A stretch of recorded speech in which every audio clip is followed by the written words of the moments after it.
Hinatulang guilty ang isang dating pulis Caloocan para sa pagpatay kina Carl Angelo Arnaiz at Reynaldo de Guzman alias Kulot noong 2017. 2 counts of murder na may parusang reklusyon perpetua without parole ang ibinaba ng Navotas Regional Trial Court kay PO1 Jeffrey Perez. Hinatulan din guilty si PO1 Ricky Arquelita na namatay na nito habang nasa kulungan noong 2019.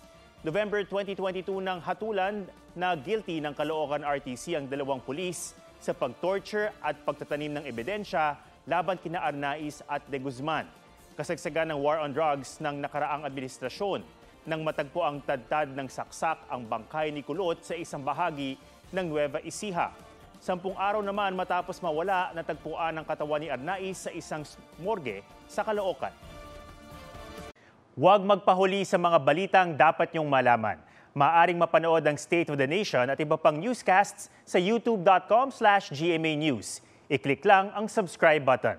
Sa mga kapuso naman abroad, maaari kaming masubaybayan sa GMA Pinoy TV at www.gmanews.tv.